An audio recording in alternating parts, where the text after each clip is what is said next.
भरोसे थारे काले जी, सदगुरु मारी नाम भरोसे था चाले जी,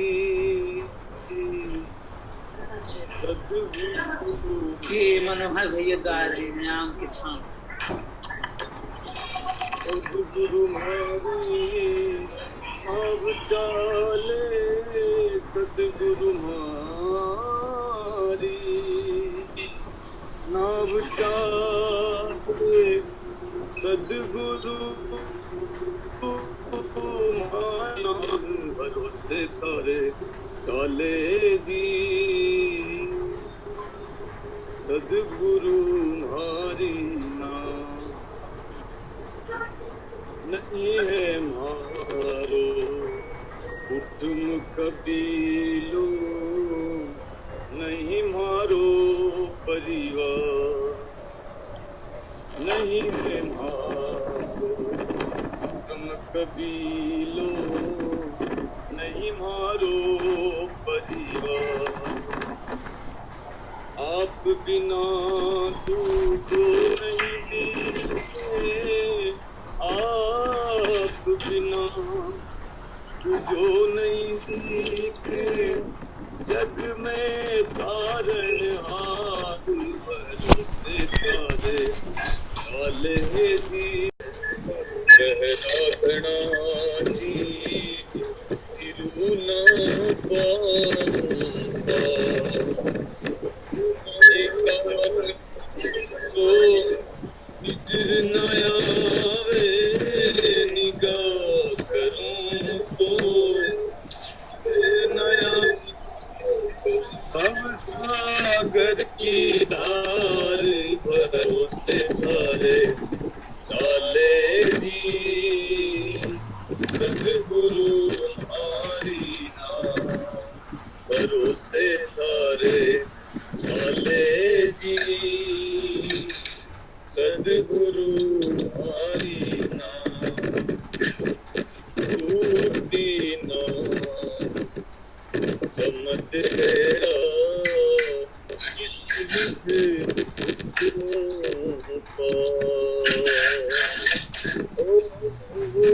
टूटी नाम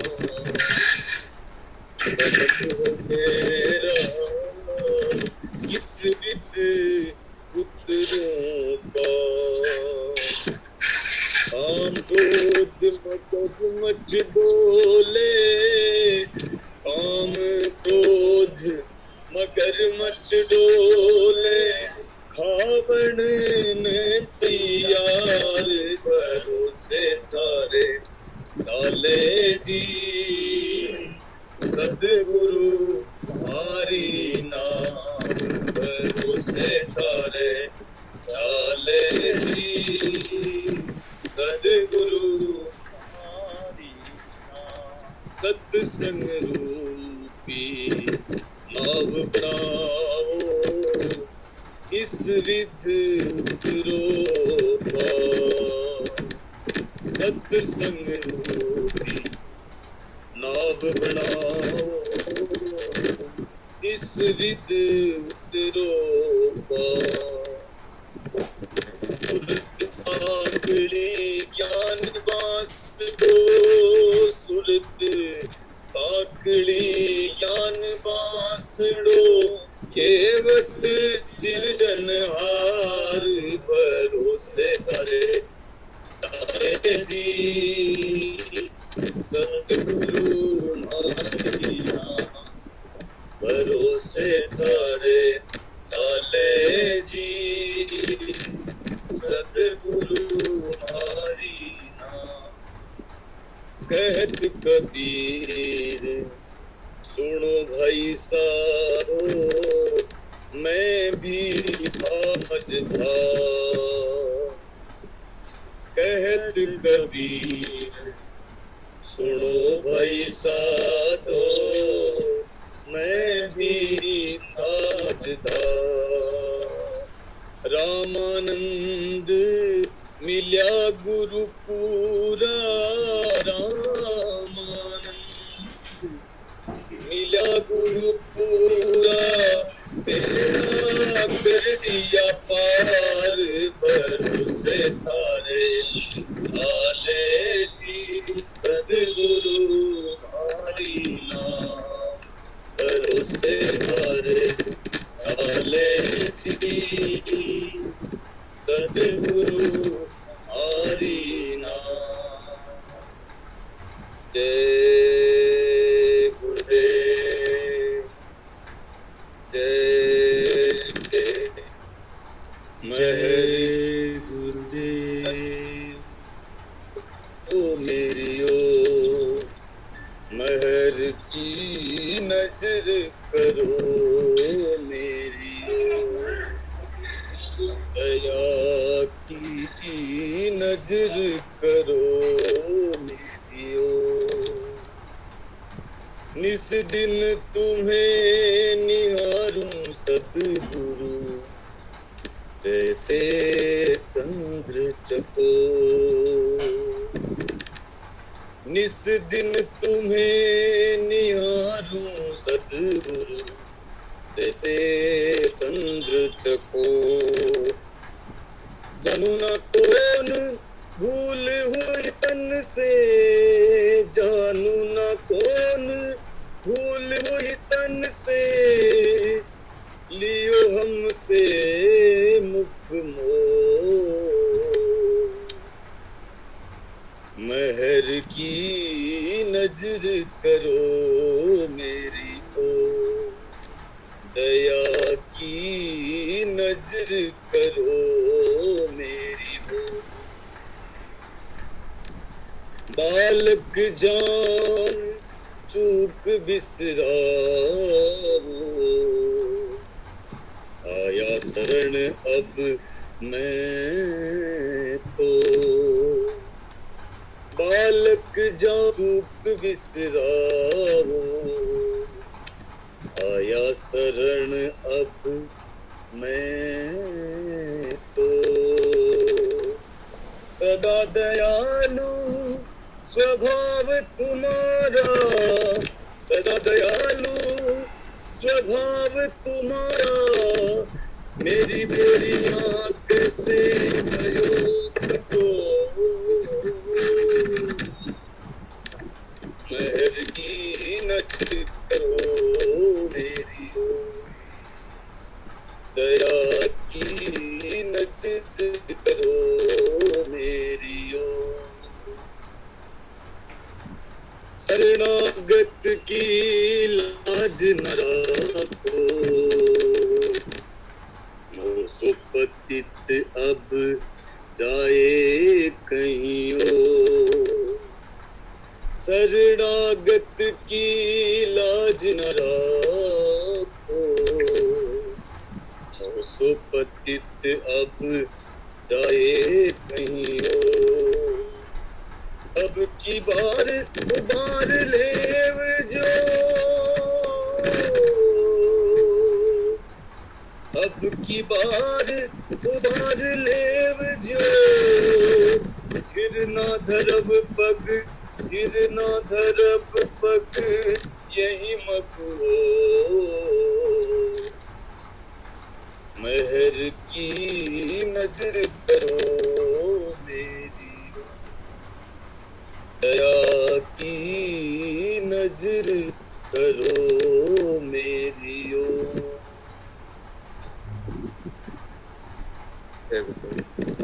जय गुरुदेव,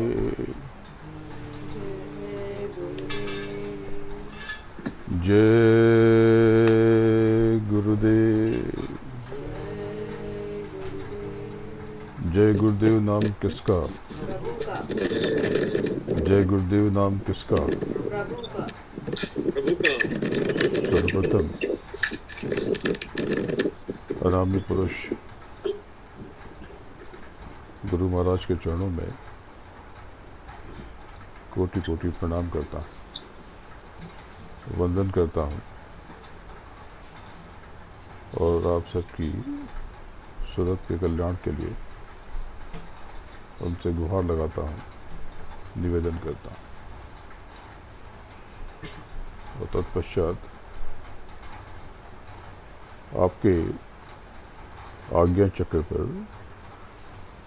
यानी दूसरे द्वार पर बैठी आपकी आत्मा, आपकी रूह, आपकी सूरत, आपकी सोल यानी आपको प्रणाम करता हूँ। पवित्र जीवात्माओं,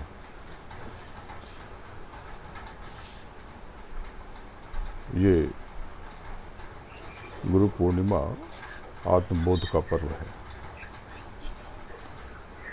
ये गुरु की पूर्णता अपने भीतर अंगीकार करने का पर्व है और गुरु को स्वयं में स्वीकार करने का, उनको अपने भीतर उतार लेने का पर्व है।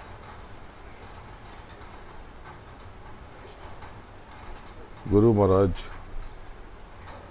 हमारे रोम रोम में है, हमारे हर रोम पर उनके हस्ताक्षर हैं।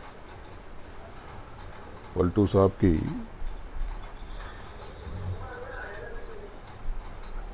साहब का वो कथन याद आता है कि साहिब साहिब क्या करे, साहिब तेरे पास।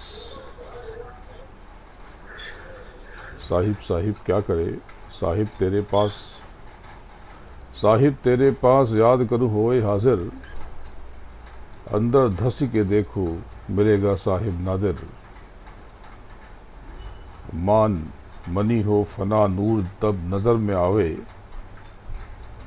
बुरका डाले टारी खुदा बाखुद दिखरावे। रूह करे मेराज कुफ्र का खोली कुलाबा, और 30 रोज़ा रहे अंदर में 7 रिकाबा। ला मकान में रब को पावे पलटू दास, साहिब साहिब क्या करे, साहिब तेरे पास। साहिब साहिब क्या करे, साहिब तेरे पास। तो गुरु गुरु क्या करते हो? गुरु महाराज आप अपने भीतर अंदर धस करके जब आप उतरेंगे तो आपको अपने सदगुरु का, गुरु महाराज का पूर्ण परिचय प्राप्त हो जाएगा। इसके लिए बहुत से लोग बड़े भाग्यशाली जिनको नाम का दान मिला, लेकिन उन्होंने उस नाम के दान का इस्तेमाल, उस नाम की डोर को पकड़ने के लिए अभी तक किया नहीं। पलटू साहब ने कहा कि दीपक 12 नाम का महल भया उजियार। दीपक 12 नाम का अगर अपने भीतर आप उस नाम को उतार लो और डोर को थाम लो तो महल भया उजियार। आप देख के हैरान हो जाओगे कि आप खुद को जो निर्बल और दुर्बल समझे बैठे हो, कमजोर समझे बैठे हो, लाचार समझे बैठे हो, अंदर तो बहुत बड़ी सत्ता है, अंदर तो बहुत बड़ा साम्राज्य है आपका। तो दीपक 12 नाम का महल भया उजियार, और महल भया उजियार नाम का तेज विराजा। सबद किया प्रकाश मानसर ऊपर साजा, सबद किया प्रकाश मानसर ऊपर छाजा। और 10 दिशा भई शुद्ध, बुद्ध भई निर्बल साची। और छूटी कुमति की गांठ सुमति प्रकट होए नाची। और हो 36 राग दाग तिरगुन का छूटा। और पूरन प्रगटे भाग करम का कलसा फूटा। और पलटू अंधियारो मिटो बाती दीनी टार। और दीपक 12 नाम का महल भया उजियार। जब आप अपने भीतर नाम का दीप जला लेते हो तो आपको एहसास होता है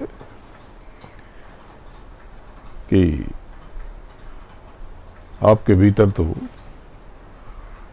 बहुत कुछ है। जब आप उस प्रभु के अंश हो, जब उस मालिक के आप अंश हो, तो छोटे बड़े प्रभु तो आप ही हुए, फिर आपकी ये दशा और दुर्दशा क्यों है? बस इसलिए कि आपको अपना परिचय नहीं है। गुरु महाराज ने कहा कि चलो अपने भीतर और देख लो सब कुछ। जो आपको सुबह बताया कि दो दृष्टि, बाहर की और अंदर की, तो जब आप इसको अंदर की आंख को, अपनी वास्तविक आंखों को खोल लोगे, तब आप पाओगे कि बात तो दरअसल कुछ और है। बात तो कुछ और है। आपका महल इंतजार कर रहा है और बाहर आप खंडहर में पड़े। आप तो राजा की औलाद और खुद आप स्वयं को भिखारी समझे बैठे। ये जो बाहरी आंख है, ये बाहरी चीजों को देखती है, अंदर की चीजों का उसे पता नहीं है।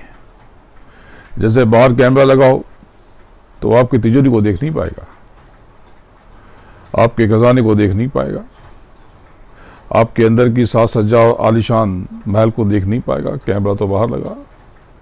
तो ये बाहर की आंख, ये बाहर के कैमरे आपके अंतर की और अंदर की समृद्धि को बयान नहीं कर सकते।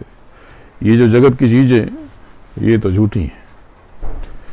अरे आप जिसको समृद्धि समझते हो, कोई दूसरा जीव उसको कोई और चीज को समृद्धि समझता है। ये जो सुअर है, ये मलमूत्र को समृद्धि समझता है। अगर आप किसी सुअर को महल में ले आओ, अपने कालीन पे बिछा दो, सोफे पर बिठा दो, सोने चांदी के बर्तन में भोजन दो, वो घबरा जाएगा। उसके लिए ये बड़ी बुरी अवस्था होगी। लेकिन जब वो अपने कीचड़ में पहुंचेगा, मलमूत्र में पहुंचेगा, तब उसको लगेगा कि वो समृद्ध हो गया। ये जो जगत है, ये धरती, ये निचला लोक और इसकी जो संपत्ति, जिसको आप समझते हो संपत्ति, ये तो अनादिकाल से यहीं रहती, कहीं नहीं जाती।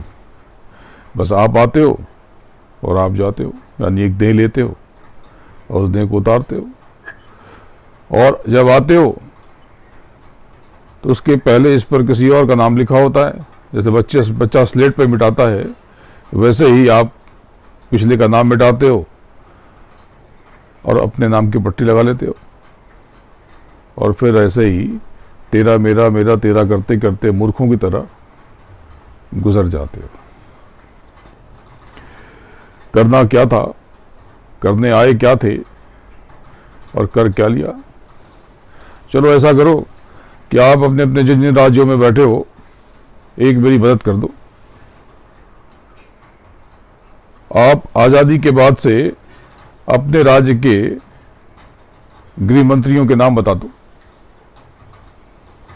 4 या 6 से ज्यादा बता ही नहीं पाओगे, जबकि हुए तो इससे बहुत ज्यादा। अरे जब वो गृह मंत्री थे तो उनके नाम की धमक चलती थी। यहां से वहां जाना होता था तो वायरलेस पे उनके नाम की धमक चलती थी।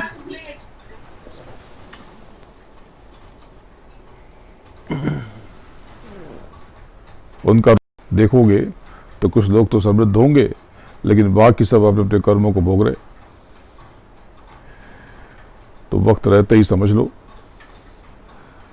आज जो ये बाहरी धन तुम्हारा है,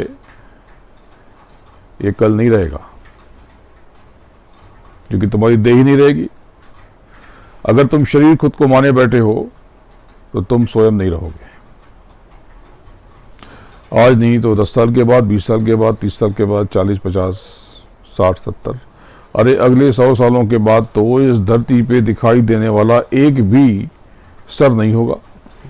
एक भी ये जो माथा दिखाई दे रहा, ये मुंडी, एक भी नरमुंड नहीं होगा। नरमुंड क्या, कुछ और समय बीत जाए तो सारे जीव बदल जाएंगे, लेकिन ये दुनिया ऐसी की ऐसी रहेगी। इसकी वासनाएं, इसकी तृष्णा, इसकी हवस सब ऐसी की ऐसी रहेगी। तुम गुजर जाओगे और तुम्हारे बारे में किसी को पता भी नहीं होगा। इसलिए वक्त रहते इस स्थूल धन का उचित उपयोग कर लोगे। ये जो आज व्यवस्था मिली आपको, आज एक सुविधा में आप हो, आपके पास एक झोपड़ा है, एक कमरा है, एक घर है, स्वयं को जानने के लिए पर्याप्त स्थिति, इससे ज्यादा की जरूरत नहीं। अगर आपको 2 वक्त या 1 वक्त की भी रोटी मिल जाती है तो अंतर यात्रा के लिए, स्वयं को जानने के लिए ये तो बहुत उत्तम स्थिति है। ये जो लॉकडाउन हो गया, इससे अच्छी स्थिति तो आपको मिलती नहीं। लेकिन आप में से बैठे 98% लोगों ने, 98 क्यों कहा मैंने, क्योंकि कुछ 2% लोगों ने मेहनत की। मेहनत तो आप सबने भी की। मैंने आपसे कहा था 3 घंटे, तो 3 घंटे की जगह मन में तो सवाल बहुत आए। और कभी बैठने को कुछ लोग 5 घंटे भी बैठे, 6 घंटे भी बैठे, पर वो लगातार नहीं था।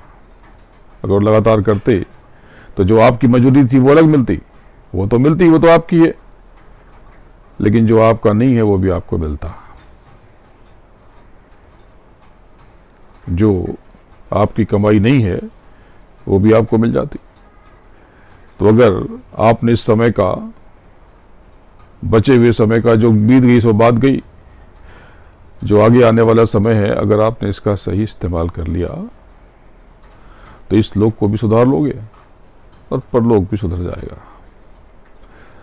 आप प्रभु को भूल गए, सदगुरु को भूल गए, स्वयं को भी भूल गए। इसीलिए तो आपको वो प्रभु के नाद, वो अंतर के शब्द, वो आकाशवाणी, अनंतवाणी, वेदवाणी, वो खुदा की आसमानी आवाजें सुनाई नहीं देती। अरे वो तो आपका मूल है, आपका आधार है, आपको छोड़ के कहीं जाती ही नहीं।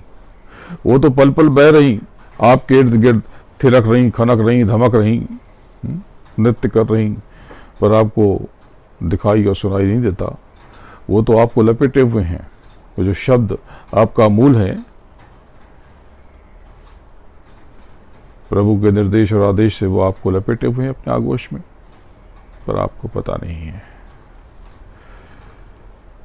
देखो, ये जगत आपका नहीं है, ये दुनिया आपकी नहीं है। आपको यहां से जाना होगा। हमेशा रहने का कोई नियम नहीं, कोई विधान नहीं।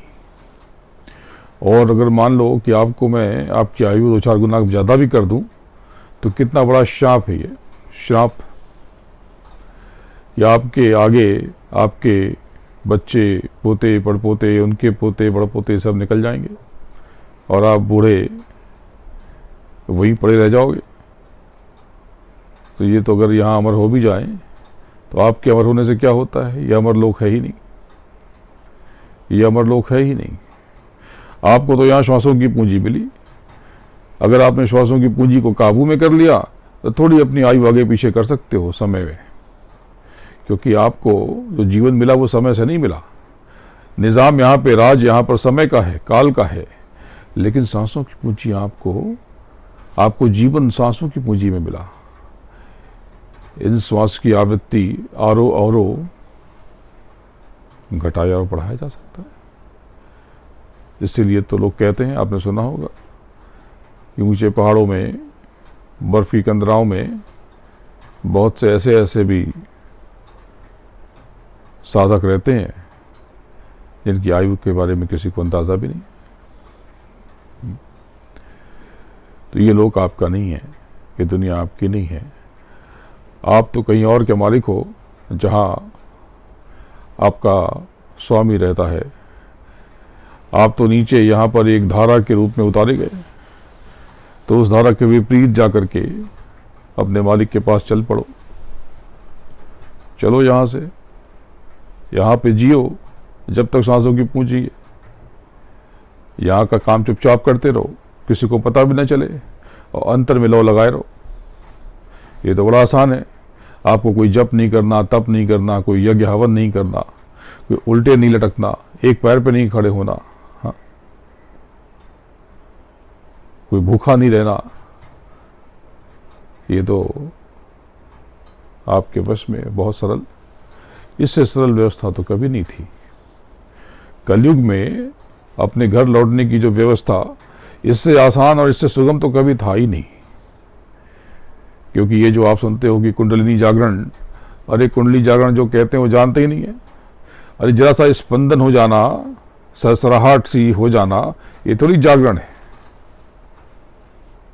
जागृति तो मैं आपको कराऊं, गुरु महाराज ने जो मार्ग दिया, इससे जो जागृति होगी, ये सब कुंडलिनियां एक साथ।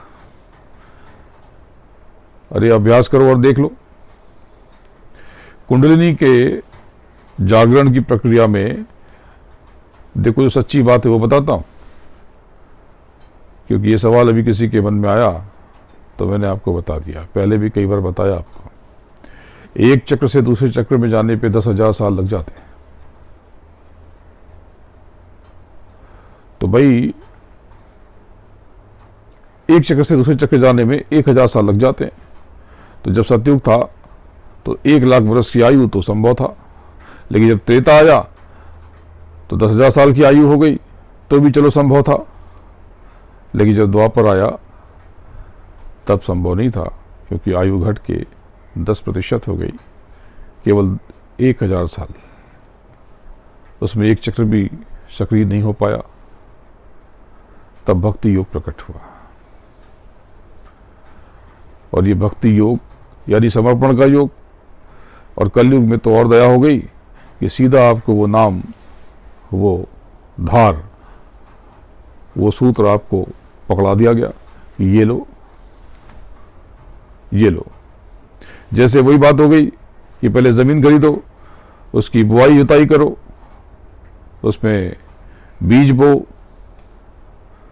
फिर उसके बाद बदला तो भाई आप दुकान से अनाज खरीद लो। फिर उसके बाद निजाम बदला तो सब कुछ आपके घर आ गया।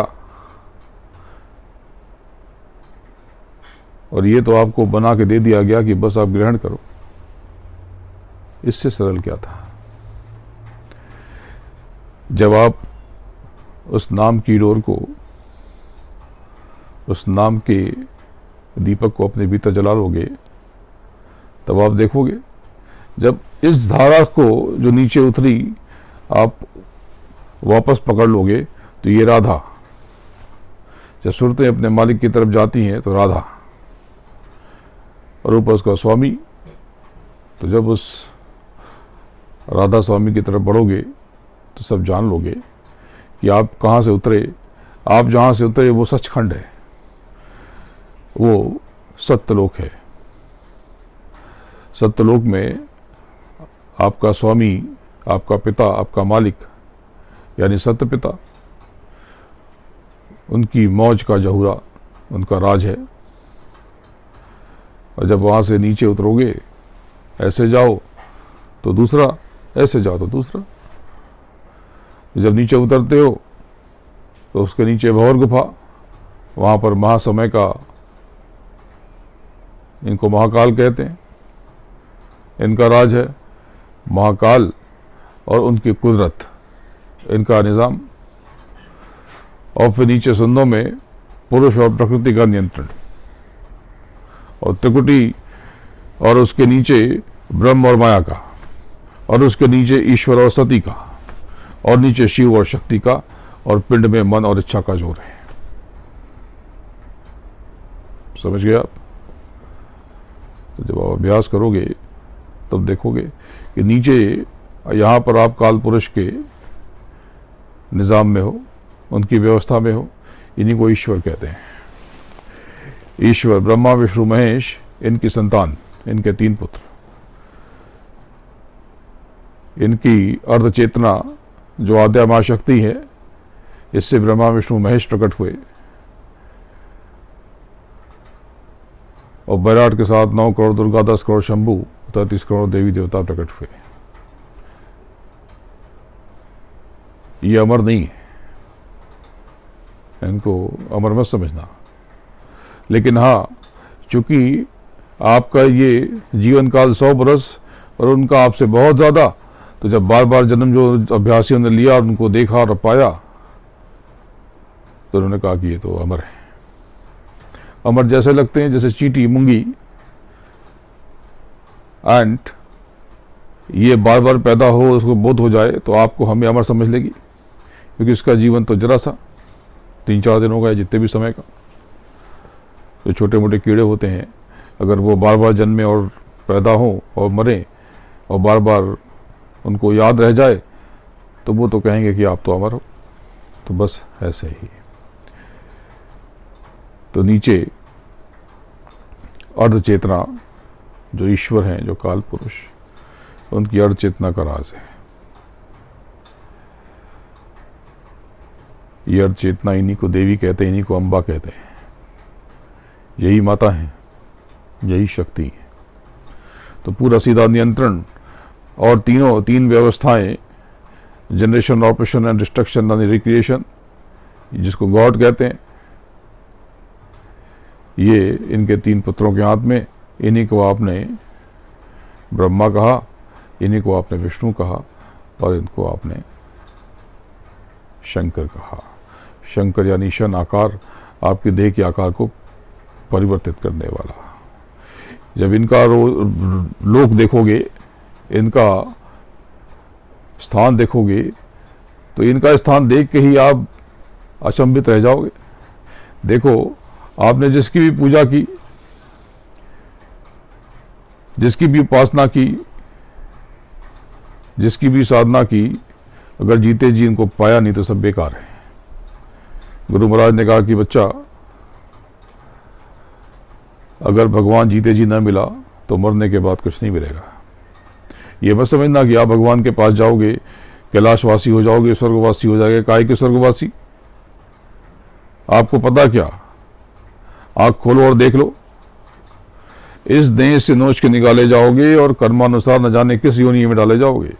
कोई जरूरी नहीं है कि मनुष्य योनि आपको मिल जाए, कोई आवश्यक नहीं है। अगर कर्म आचरण वैसे रहे तो मनुष्य योनि मिल जाएगी, अन्यथा नहीं मिलेगी, अन्यथा नहीं मिलेगी। तो नीचे जो राज है वो ईश्वर का, लेकिन ईश्वर, जिनको आप ईश्वर कह रहे, ये पहले स्थान के धनी हैं, ये स्वयं भजन पे बैठे। तो नीचे का पूरा निजाम शक्ति के हाथ में है। तो इन्हीं के निर्देश पर शक्ति ने 3 पुत्रों को और पूरी व्यवस्था को प्रकट किया। इन्होंने अंड और पिंड सृष्टि बनाई, यानी लिंग और स्थूल देह को रचा, और इसका आहार और इंद्रियां और ऐंद्रिक सुख, ऐंद्रिक सुख और दुख और अच्छे बुरे कर्मों के भोग बनाए और नियम बना दिया, कर्मों का विधान, और सुरतों को इसमें कैद कर दिया। उन्होंने कहा कि जाओ, इनको बता दो कि कर्मों का विधान बन गया, अच्छे का फल अच्छा और बुरे का फल बुरा। और नीचे 4 खानों में 84 लाख बैरकें बना दी गई, 84 लाख प्रकार की। इसी को 84 लाख योनि कहते हैं। ये आपकी मनुष्य योनि, आपने नीचे अभी कुत्ता, बिल्ली, गाय, भैंस देखा होगा, वो भी योनि। ये बाहर ये पशु पक्षी, ये भी योनि। यहाँ तक कि ये कीड़े मकोड़े, ये मुंगिया, ये भी योनि। ये सब जेलें हैं, इसमें आप ही इसमें घूमते हो। अरे बहुत से ऐसे ऐसे बैरक बने हैं, ऐसी जेलें जो बहुत सूक्ष्म हैं, और आप हैरान हो जाओगे कि जितनी छोटी योनियां हैं, ये कभी ब्रह्मा रहे, विष्णु रहे, शंकर रहे। अब ये क्या बात हो गई? ये ब्रह्मा कैसे हो गए? देखो, ब्रह्मा, विष्णु, महेश, ये एक तरह से पद समझ लो। ये इन्होंने पदों का सृजन किया। आप ब्रह्मा भी बन सकते हो, आप विष्णु भी बन सकते हो, आप शंकर भी बन सकते हो। ये आपके कर्मानुसार। ये सुरतें ही हैं वहां पर, जो इंद्र हैं, जो गंधर्व लोक में हैं, जो भुजंग लोक में हैं, जो किन्नर लोक में हैं, जो यक्ष लोक में हैं, जो योगिनियों के लोक में हैं, ऐसे बहुत सारे। क्या व्याख्या करूं, क्या क्या बताऊं, क्योंकि वो सब कुछ इतना विशाल, इतना विराट, इतना बृहद कि जब आप देखोगे तभी समझ पाओगे। तो नीचे कर्मों के विधान में आप बांध दिए गए और सच्चे और बुरे कर्मों में फंसा दिए गए और मन और इंद्रियों के जाल में आप उलझ गए। ये कर्मों का खेल बड़ा विचित्र है। इस खेल को समझो, इस राज को समझ लो कि ये अगर ऊपर से देखोगे तो संचित कर्म, प्रारब्ध और क्रियामान कर्म, ये कैसी बात हुई? तो ये जो अभी आप कर्म कर रहे, ये क्रियामान कर्म है। इसका फल बहुत थोड़ा मिलेगा आपको, अच्छे और बुरा दोनों का फल बहुत थोड़ा, बहुत थोड़ा। लेकिन इससे अनंतों गुना ज्यादा भोग, कहीं कभी हजारों, कभी लाखों, कभी करोड़ों, कभी सैकड़ों, कभी अनंतों गुना ज्यादा प्रारब्ध आपको भोग नहीं पड़ेगा। और इससे बहुत ज्यादा संचित कर्म। ये क्या हुआ? ये ऐसे ही हुआ कि जैसे आपको जो लोग नौकरी करते हैं वो जानते हैं कि तनख्वाह मिलती है, सैलरी कहते हो, पगार कहते हो। जब आप काम करते हो तो पगार मिलती है, लेकिन हर महीने कुछ पैसा कट करके उतना ही पैसा मालिक डालता है और वो पीएफ में जमा हो जाता है। उसके अलावा और भी प्लान होते हैं, पेंशन प्लान और ये और वो। लेकिन ऐसा भी होता है कि आप पीएफ में से लोन ले लेते हो, अब ये कर्जा हो गया, जमा किया तो ये भी उल्टा कर्जा हो गया, सकारात्मक, और ले लिया तो ये नकारात्मक कर्जा हो गया। ये अच्छे और बुरे कर्म दोनों कर्ज हैं, पाप और पुण्य ये दोनों कर्ज हैं, दोनों को आपको भोगना है। लेकिन जो पाप का कर्जा है वो बहुत दर्द देता है, बहुत कष्ट भोगना पड़ता है, और जो पुण्य का कर्जा है उसमें ऐन्द्रिक सुख मिलता है, आनंद मिलता है। तो ये कहां कहां इकट्ठा होते हैं? जो संचित कर्म है वो सब उसका जो नियंत्रण है वो त्रिकुटी में, क्रियामान कर्म, प्रारब्ध और संचित कर्म। तो जो संचित कर्म है वो सब कुछ त्रिकुटी में, यानी ब्रह्म और उस 3 केंद्रों के लोक में, वहां के जो मालिक हैं उनके पास,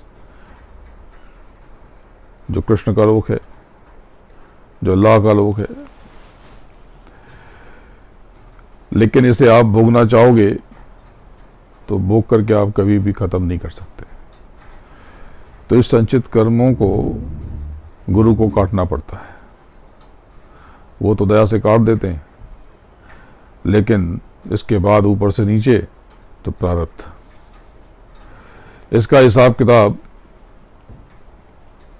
झंझरी द्वीप पे रखा जाता है। आपने सुना होगा कि चित्रगुप्त हिसाब किताब करते हैं, कहते हैं कि अरे ये तो बड़े पुण्य हैं, ये तो बड़े पाप हैं। तो ये जो चित्रगुप्त जहां बैठते हैं वो स्थान है झंझरी द्वीप।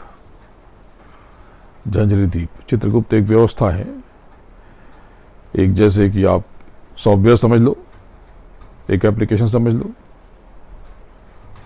आज के ज़माने में तो समझाने के बहुत तरीके बदल गए, तो आज के बच्चे तो समझ जाएंगे और आप भी समझ जाओगे।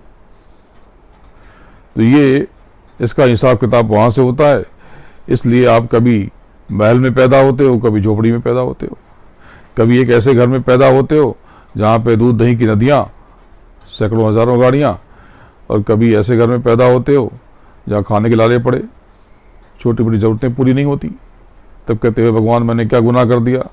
गुनाह तो आप ही ने किया है, गुनाह तो आप ही ने किया है। ये कर्म भी 3 प्रकार से होते हैं, काया से कर्म, वाणी से कर्म और विचारों से कर्म। ये तीनों कर्म आपको भोगने हैं, तीनों फल, तीनों कर्मों के फल। सबसे खतरनाक जो कर्म होता है वो वैचारिक कर्म होता है। उल्टा सोचना, उल्टा नकारात्मक विचार, मैं मर जाऊंगा, मैं मार दूंगा, वो जो करेगा वो भोगेगा, ये देखो वो देखो, ये सब दिन भर आप करते रहते हो वाणी से भी।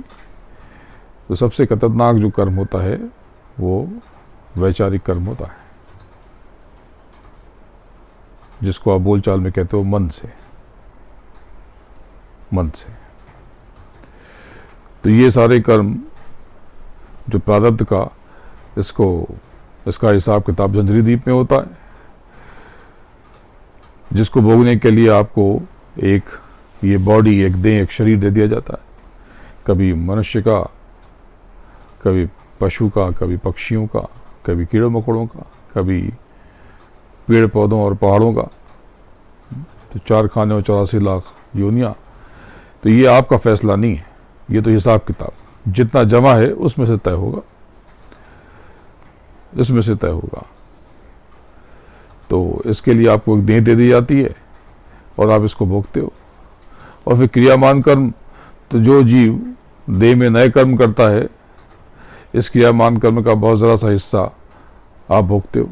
जैसे आपने बहुत लोग कहते हैं मैंने तो इतना पूजा पाठ किया, इतनी सेवा की, इतना पुण्य किया, मुझे क्या फल मिला?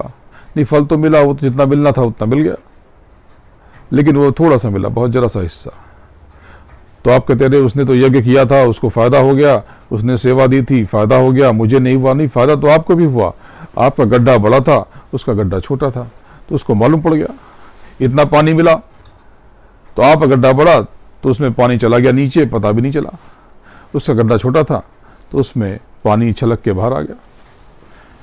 वो तो नियम है, देखो बदलेगा नहीं, सबके लिए एक सरीखा।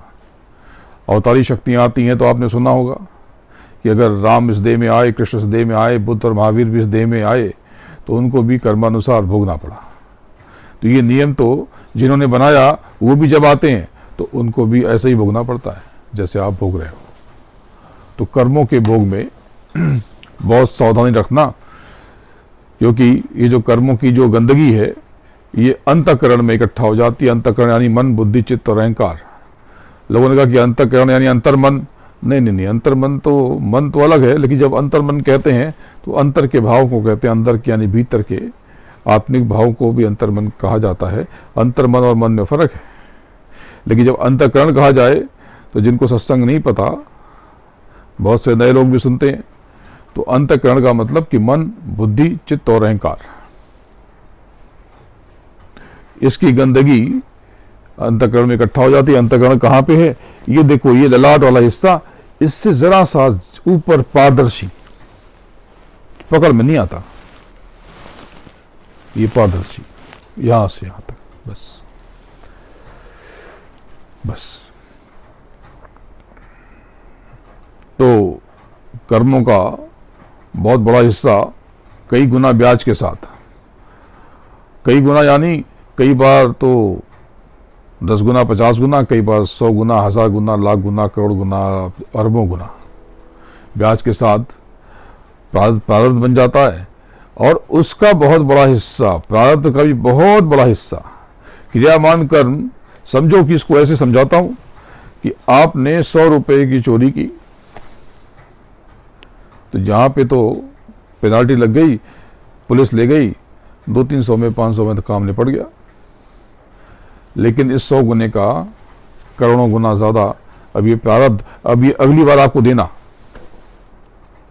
अरे मैंने 100 चोरी किया था, हाँ, अब वो बन गया 1 अरब या 100 अरब या 100 करोड़ या 100 खरब। ये तो बहुत गड़बड़ हो गई।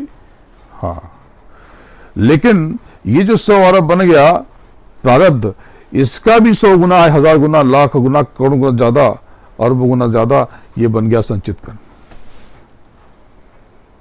ये जो आप सोचते हो कि मैं मर जाऊं, आत्महत्या कर लूं, मैं बहुत निराश हूं, उदास हूं, अरे वो प्रभु आपके साथ में है, उसकी मौज आपके साथ में है। वो सदगुरु अलग अलग समय में अलग अलग देह पहन करके आपके पास खड़ा है। आपको चिंता करने की जरूरत क्या है? उल्टा सोचते क्यों हो? ये जो आज की गुरु पूर्णिमा, ये गुरु का जो गुरुत्व शक्ति का जो पर्व है, ये आत्मबोध का पर्व, अगर आप अपने स्वयं का बोध कर लो तो ये सारे प्रश्नों का उत्तर बहुत आसान हो जाए। आपको संदेह हो जाता है अनावश्यक, न तो कोई आपसे दान ले रहा, न दक्षिणा, न कोई फीस, अपना समय दे रहा, अपनी पूरी देखभाल दे रहा, अपना प्यार दे रहा, अपना स्नेह दे रहा, लेकिन आपको संदेह हो जाता है। बात ये नहीं कि संदेह क्यों होता है, चिंता दूसरी है। गुरु महाराज की चिंता दूसरी है। चिंता ये कि ये संदेह, ये कर्मों का नया जखीरा कर लिया, ये तो बड़ी आफत हो गई। तो अगर आप इसको समझ लोगे तो बहुत आसानी हो जाएगी। तो जीव नीचे कई जालों में फंस जाता है, बहुत से जाल।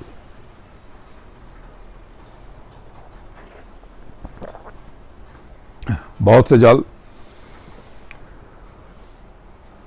तो जाल जो है, बहुत से जालों में फंस जाता है।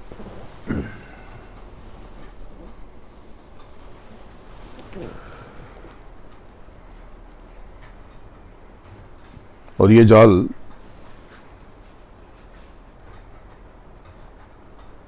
स्वयं के बोध की राह में विघ्न की तरह, रोड़े की तरह आपकी राह में आते हैं। और सदगुरु को ये देखकर बहुत पीड़ा होती है, बहुत तकलीफ होती है, क्योंकि उन्होंने आपको इतनी बार जगाया, इतनी बार उठाया, और देखो जो सोया हो उसको तो जगाया जाए, लेकिन जो जग करके सोया हो, आंख बंद हो, सोने का नाटक कर रहा हो, उसको कैसे जगाया जाए। ये जो जाल है, ये आपकी आंतरिक उन्नति में विघ्न डालते हैं। अब ये जाल बहुत सारे आपको बताए गए कि हृदय में जगत का जाल, जहां हृदय में रोकता है, पिंड में इंद्रियों का जाल रोकता है। ये जो जाल है 10 इंद्रियों का बेहद कठिन, और उसके ऊपर बहुत बड़ा जाल शक्ति का जाल है, और उसके ऊपर ईश्वर का जाल है, और सबके ऊपर महाकाल का जाल है। तो ये जो आप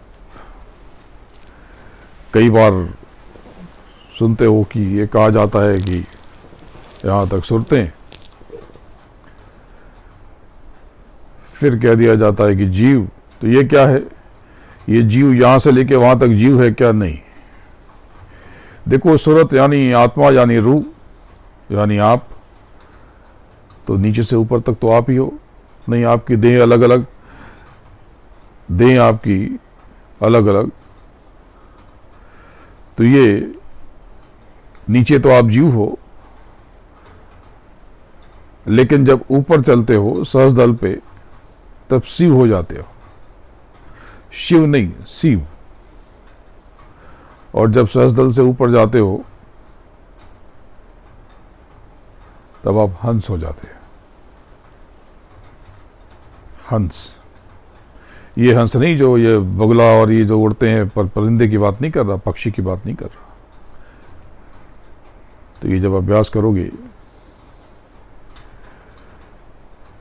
तो जब आपके पुण्य कर्म इकट्ठा हो जाते हैं तो आपको इनका बोध होता है। उस सदगुरु को, उस गुरु को, उस सचखंड के मालिक को आपकी बड़ी फिक्र, वो तो हमेशा आपके साथ रहता है, लेकिन आप नहीं रहते। बहुत से लोगों को प्रश्न उठता है कि सब जीव तो उसके, तो मेरे ऊपर विशेष दया क्यों और उसके ऊपर दया क्यों नहीं? नहीं, दया तो सबके ऊपर हो रही, दया तो सबके ऊपर एक जैसी है। जैसे बारिश देखो बाहर हो रही, यहाँ पर बम्बई में बहुत सुबह से झमाझम बारिश हो रही, तो जो पात्र सीधे रखे हैं वो सब भर गए, और जो पात्र उल्टे हैं वो सब खाली, सब खाली। उसकी रहमत, उस रहमान की रहमत सब पे एक जैसी, कोई फर्क नहीं है, एक जैसी। तो उनको आपकी बहुत फिक्र है, बहुत फिक्र है, बहुत चिंता है। तो ये जो गुरु पूर्णिमा का पर्व है, ये आत्मबोध का पर्व है, और ये बहुत बड़ा पर्व है, बहुत बड़ा। तो संत जीवों को कैसे पार लगाते हैं, उन पर कैसे दया करते हैं, और इसके आगे की बातें ये आपको शाम को फिर से सुनाऊंगा, फिर से सुनाऊंगा। क्योंकि जब बहुत सुनाता हूं तो आप थक जाते हो और आपको नींद आने लगती है। यहाँ पे कई देवियां बैठी हैं, वो घड़ी देख रही हैं कि कब तक बोलेंगे बाबा, खाना वाना बनाना है। मैं सब जानता हूं, सब जानता हूं। तो मुझे तो आपसे बहुत प्रेम है, और गुरु महाराज को आपसे अथाह प्यार। देखो, गुरु महाराज थे, गुरु महाराज हैं, और गुरु महाराज रहेंगे। मेरी दृष्टि में, मेरी नज़र में, मुझसे पूछोगे तो मैं सिर्फ एक ही गुरु को जानता हूं।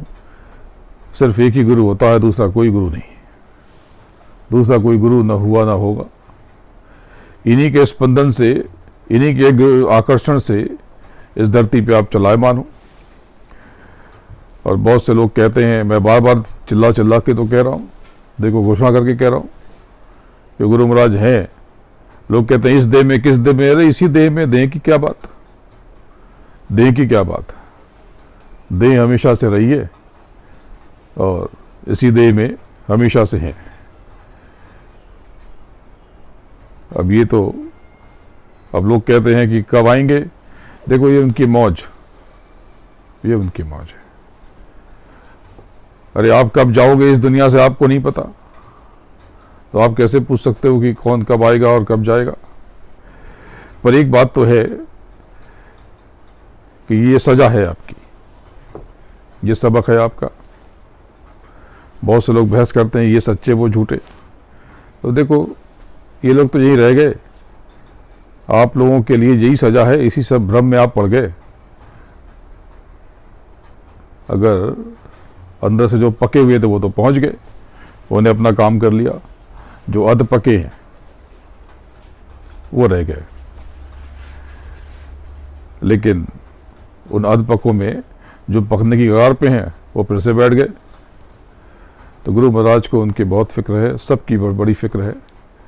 और एक बात समझ लेना, किसी भ्रम में मत आना, मैं तो गुरु हूं नहीं, मैं तो जर्रा हूं। मैं तो आपके पास आता नहीं, आप बुलाते हो फिर भी हो कहीं नहीं जाता, बहुत कम। इस बरस तो खाली अमेरिका से लौटने के बाद में खाली यूपी बिहार गया, बस, और तो कहीं गया नहीं। बिहार और यूपी, उसके बाद कहीं गए हम लोग? कहीं नहीं गए। और वो भी बहुत समय से। ये जितेश जी बैठे हैं, बड़े मनोभार से ले गए, तो बड़ा आनंद आया। जल्दी ही फिर से इनके पास चलेंगे। मनोहर जी ये बड़ा अच्छा वो सुनाते हैं कि वो कहते हैं कि ये सदगुरु सब ठीक करो, ये बार बार गुहार लगाते हैं। मनोहर जी कौन सी प्रार्थना है वो?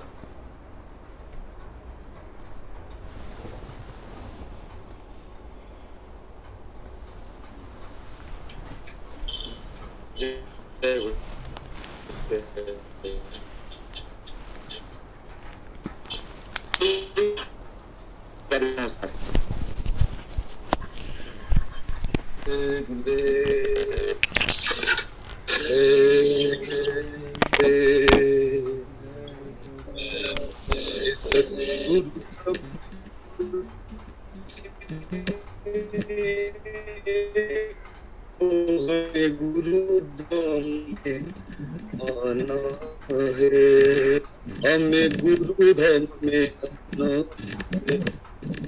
करनी है दो बातें तुमसे,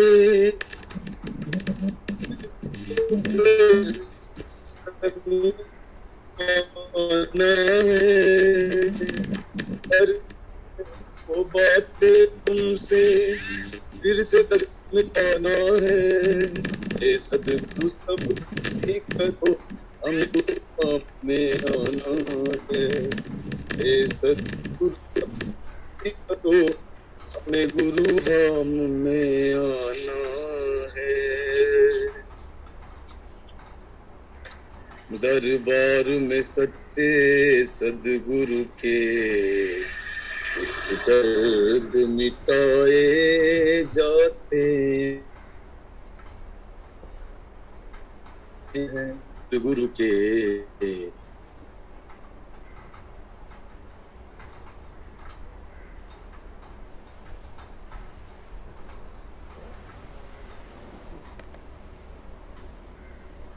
दुख दर्द सीने से लगते जाते हैं।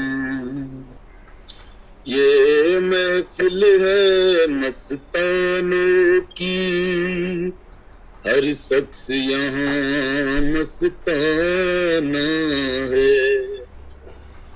ये महफिल है मस्तानों की, हर शख्स यहाँ मस्ताना है। भर भर के जाम इबादत के यहाँ खूब पिलाए जाते हैं। दुनिया के सताए लोग यहाँ सीने से लगाए जाते हैं। ए जग वालों तुम डरते हो इस दर पर शीस झुकाने से। ए जग वालों तुम डरते हो इस दर पर शीस झुकाने से। इस दर पर तो दुनिया वालों सर भेंट चढ़ाए जाते हैं। दुनिया के सताए लोग यहाँ सीने से लगाए जाते हैं। बच्चे